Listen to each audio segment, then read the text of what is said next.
Hi everybody, it's Becca at So Darn Twisted. I've just been inspired to make a quick and dirty tutorial for you guys. One of my friends, Melissa, hi Melissa, sent me a photograph and said, do I know or do I have a tutorial on how to make a particular type of closure? And I thought I had it on my channel, and I went looking and I realised that actually no, I didn't. So I thought, well, okay, I'll make a tutorial for it, no problem. Then I thought, well, why not make a tutorial that covers a few different types of closures for people who are beginners or, you know, sort of intermediates, but not quite sure how mechanical things, you know, sort of technical things work, you know. So I thought, well, if I do 3 or 4 examples of different closures that I like to use, you know, then you guys might have something more in your arsenal. So for the ones I'm going to do, punches, small shape punches will be very useful. This is, you know, sort of probably, well, not even an inch really. Yeah, it's about ½ an inch, you know. They're not big, so something like that is ideal. Obviously the bigger your project, the bigger the size of the piece that you use can be. So they are useful but not essential. You can of course just cut around anything, you know, you can just use something to draw a circle around, cut it out by hand, that's absolutely fine. So that's one method that we'll be covering, will be to use shapes in 2 different ways, 2 different types. So that's what those are for. Then we're going to do a Velcro closure band that I have both Velcro dots in various colours. And if you can't find Velcro dots, I got these from Amazon. You can just get plain stick-on Velcro and just cut a little strip of it. I've done that many times myself. Then we're going to go through a corded closure and a self-closing piece. So we'll start off with the shape closure. Oh, and I forgot button closures, but that's very similar to this. So you can use button closures in the same way. So the first thing that I'm going to do is, for the purposes of the tutorial, I'm just going to cut down some pieces of card and demonstrate on those because I don't actually have anything in the works today that I can use to demonstrate. So I'm just going to cut some pieces here to just to show you guys what the heck I'm talking about. Okay, that'll be okay to get me started. Right, so you've got your nice, you know, you've got your nice folio and stuff, and or your fold down pocket, notebook, you know, anything like that. And you've got it here and you want to have a closure, which is pretty much the one that Melissa was showing me, was something that was like this basically. So, you know, you've got whatever decorated in here and so on and so forth. So I'm going to use contrasting colour to make it easy for you guys to see what I'm doing. So if I was to take this and just cut out a couple of those, and then I'd also take, if you're using very thick card, then you can just use one. But if I'm using thinner card, then I will double them up to make them a little bit more robust. And having 2 different shapes just gives it a bit of interest. Obviously, you'd be using, you know, different coloured card or patterned card, you know, that kind of thing. So you would do that, and that's grand. Then you would need a pokey tool or something similar that's got some kind of width to it. My awl is a lot thinner than this, so I find this is easier. These are by Crafter's Companion. They are literally called pokey tools, and I got them from Amazon. It's a set of 2. They're not expensive. So the next thing that you would be doing now is measuring your halfway point. And of course, because I didn't actually measure, this, so it's not going to be dead central, but you're going to find the centre, because I cannot be bothered to try to find the centre of 7 3/4. Mind you, if I look at inches, it's actually 3 inches. Oh, I never look at inches. Okay, so 1.5 inches would be my centre point. Then I'm going to go up higher onto the top flap, and I'm going to make another mark at the 1.5 centimetre mark. So effectively the middle of that will be going over those holes. So we're going to just glue those together just to make life a bit easier and a bit quicker. Just going to put a tiny dab of glue on there, just enough so that it'll stop shifting around all over the place. Keep it central for me. Not that this really matters, because the aesthetic of it is irrelevant here. This is just methodology. So again, we're just gonna, but I suppose it shows the process that you would be going through as well. So where my marker is here, I'm just gonna pop a hole. Obviously mind your fingers. Quite often you'll find that that gives you a little rough bit on the back there. Just grab your scissors and trim that off. There we go. This is terrible card. As you can see, the black is only on the surface, the white is inside. I can't remember where I got it from now, but effectively it's a bit useless. Okay, so same thing on that one, all the way through, and trim off any excess. Okay, then you want to go into the center of these, which obviously you would mark out properly. I'm going to eyeball it because I'm lazy, but I am usually pretty good at finding the center of things. So again, you're going all the way through with your pokey tool, and I would be a lot better at eyeballing the center of this if the circle itself was actually central too, but never mind that now. So you should now have 2 of those and this. Brilliant. So the first one that you're going to do is split pins. Okay, it was so funny. I did a video using these the other day and somebody completely misheard what I said. Obviously I wasn't very clear, and they thought I said something completely different, like a really funny little nickname, and it's no, they are split, as in they split open, pins as in a pin, split pins. I think in America they call them brads, but they are split pins. So over here, so you're just going to pop your split pin through the hole in your folio or pocket or whatever, and then you're just going to split those open, as she says, and then can't actually get hold of them. There we go. I have the wibbles today. And then just position that, make sure it's right, and then I tend to just give it a little push. Doesn't need a lot, just a little bit.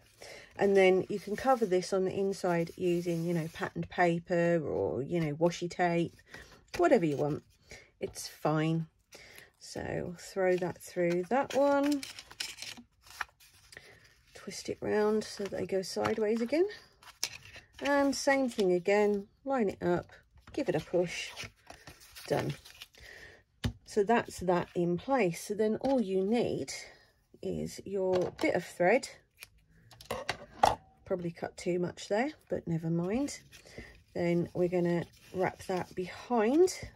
Doesn't matter if it's the top one or the bottom one, completely irrelevant, has no bearing on anything. Then you're just going to tie a basic knot. And as I say, I do have the wibbles today, so I apologise. Things are all getting a little bit shaky on me there, but there we go. And then we're just going to pull that in nice and tight. And if you want to be like, if you want to make sure that it's really secure, which it is anyway, but you can always just go ahead and do another knot just to completely seal that.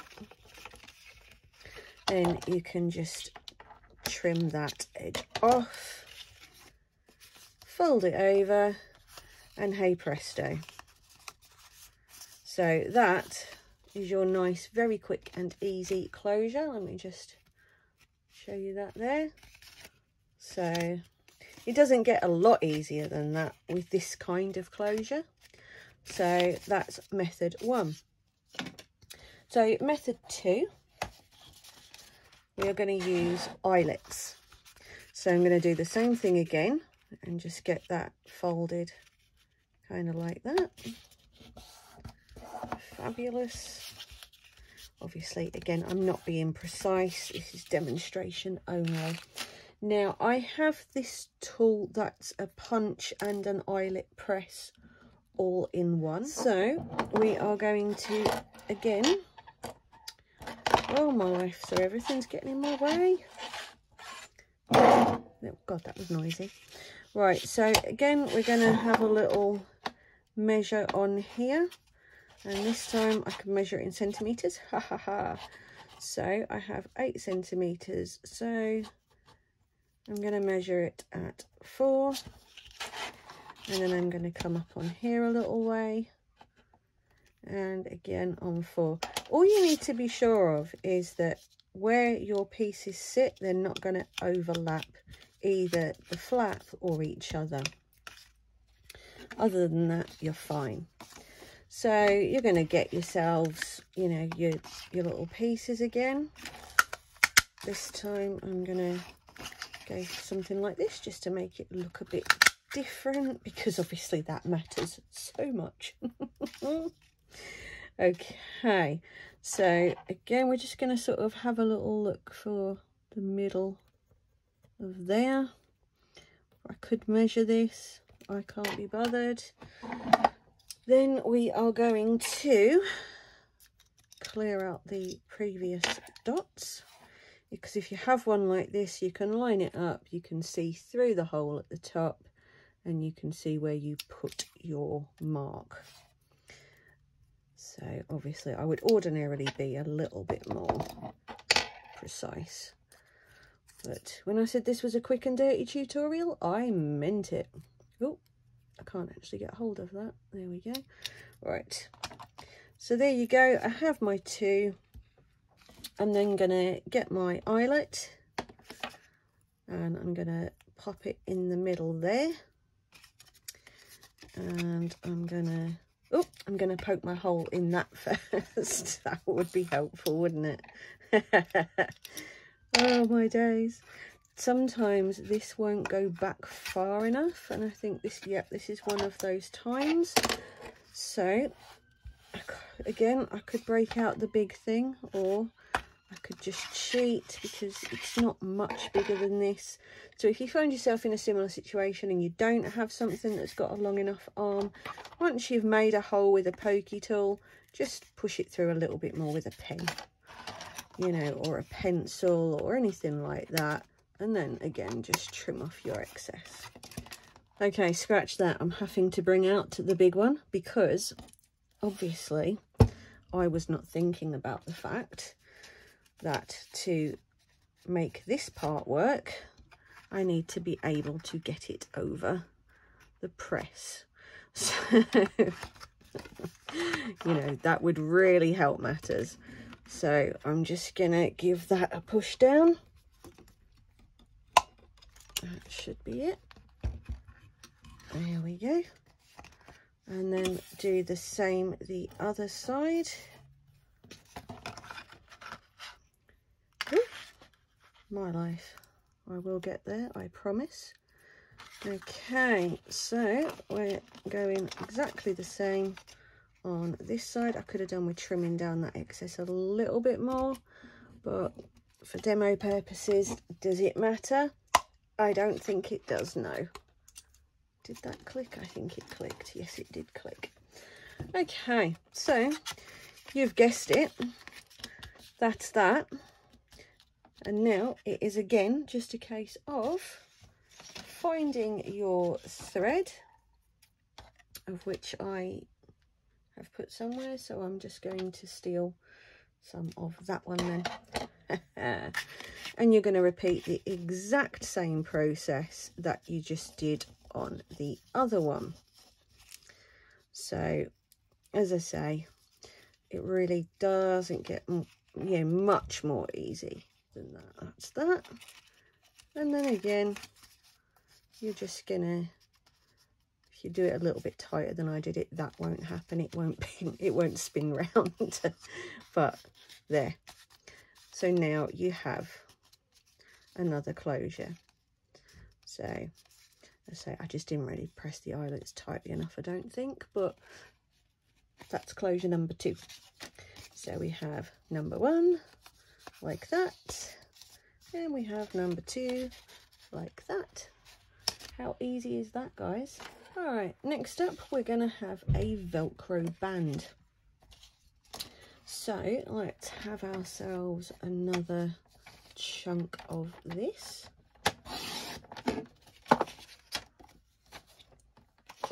So you've got yourself your folio, which is going to be much, much taller than this, but it doesn't matter. So we're going to pretend, okay guys, we're going to pretend that this is a folio. A very, very poorly cut folio, but a folio nonetheless. Right, so we're going to cut a strip that is 2 centimeters, which is just over 3/4 of an inch, and you'll need to take it off of the long side of your chosen paper card. I like to use the faux leather that I make for this. It works especially well. So we're just going to figure out a marker point. So overlap one of the sides, doesn't matter which one, by, you know, kind of 1/2 inch or something, a couple of centimeters, you know, and then you're going to come across the other way by about the same amount, and that's the length that you need. So we're going to trim off that bit. At this point you would, you know, round off your corners, ink your edges, all the kind of stuff that obviously I'm not going to be doing today.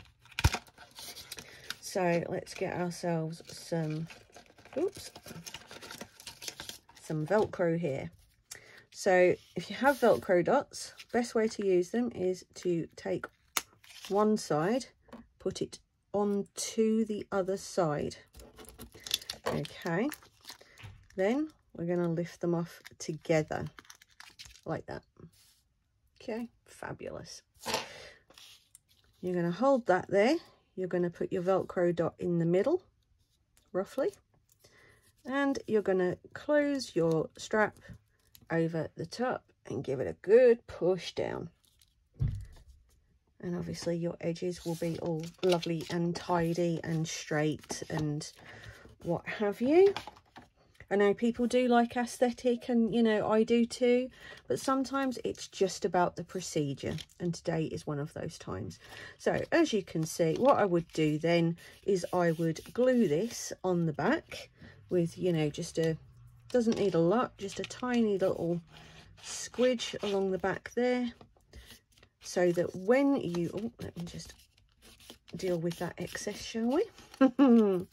So that when you open it, and the first couple of times you open it, just grip hold of the top side as you pull, because it can take a bit of time just to really stick. So when you open that now, it's not going to fall off. You can stick it into the journal like that and not worry about, you know, gluing the back. But if you want to be able to put it into a pocket, or, you know, or making a standalone piece, it's better to glue it so it doesn't fall off. So there is method number 3. We're banging through these, are we not, my loves? Now, I can actually utilise this one as well. You also have a much more obvious way, far more obvious, which is to use cord. And what you can do is, you wouldn't have this, obviously. You can just literally pull your cord around enough. This is great for using up, you know, sort of ribbon from shoulder straps, or, you know, gifts and stuff like that. And all you want to do is make sure that you've got enough there to tie off a bow like that. This is another way I do love to do this, especially on like my steampunk folios and such. So I now know that I can just trim that, And then I would do the same thing as I did with the Velcro strap, and I would just glue that cord across the back there. And then I'm just going to get rid of that for a second. I'll just pull that around the back, out the way. But then, yeah, so that's holding it closed. And again, when you open it, it's glued along the back. It's not going anywhere. Method number 4, check. How good are we being today? Right, I think I'm only going to show you one more. I'm not going to do the button one because effectively the button one is exactly the same as these, except for you're going to glue or sew the button in place. You know, just glue the center of the button or sew it in like you would with anything else with a button. You know, so I probably don't need to demonstrate that one. However, this one is another one of my favorites, and I'm actually going to go, I'm going to kind of, I want one that meets in the middle again, but looks at least roughly like I tried, you know. There we go. That will do. So, you know, like the bigger folios and stuff that I make, and it's all got lots of stuff pockets inside and all that kind of jazz, and it's all a bit great. So you've done one of those and you think, well, I'd really like something that's going to keep my cover in place. So what you're going to do is you're going to take a piece of contrasting but complementary card, and you're going to cut yourself a decent sized triangle. It doesn't have to be anything, you know, perfectly proportioned. It just needs to be a triangle, okay? And it needs to not be any wider than your pocket flap, okay? Once you've cut your first one, turn it over, pop it along your raw edge. You see how awful that is, my God. So now you're just going to cut along that straight line. That way both of your triangles are the same. Okay, you're going to grab some glue, and you are going to glue these down 2 sides, leaving your long diagonal side open. You are going to pop it down on here, and you're going to repeat the same process this side with this one. There we go, just enough to hold it in place. Then obviously you're going to measure up. You want to make sure it's in the same place. You know, I'm going to eyeball it, but you would need to just measure up from the bottom and measure in from either your flap side or your seam, your folded side. Doesn't matter which, but you will want yours to be straight, because that is better. There's the lid for the glue. Right, now you're going to take another piece of complementary card, preferably something that contrasts but not essential. And for this you can just use complementary coloured card for this, and pattern card for this bit. So now you're going to kind of measure just inside so that you know you're not hitting your glued edges on your black area, on, you know, obviously whatever your particular piece of this is. So that's why you just want to keep kind of a nice thin glue line. At this point you would then obviously be clipping out your corners, aging your edges, doing whatever you're going to do, and then you are just going to slide that into there, and that is going to hold your folio closed.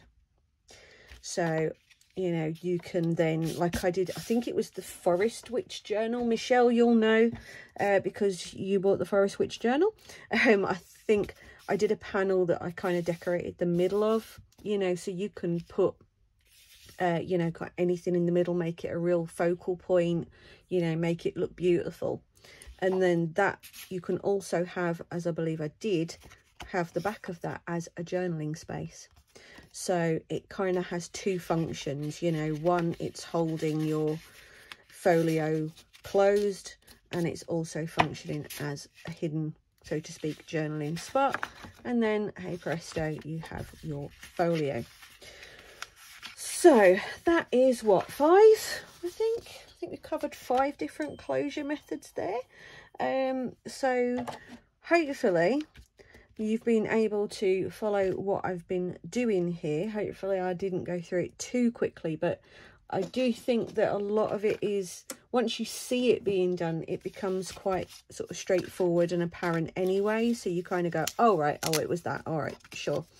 So, but if you do need anything in more detail, just let me know in the comments. You know, I'll happily go through it, whichever one again, a little bit slower, or you know, I was a little bit kind of, oh right, yes, I can do this, and I can do this really quickly for everybody. So hopefully it's not too quick to follow. So there you go, everybody.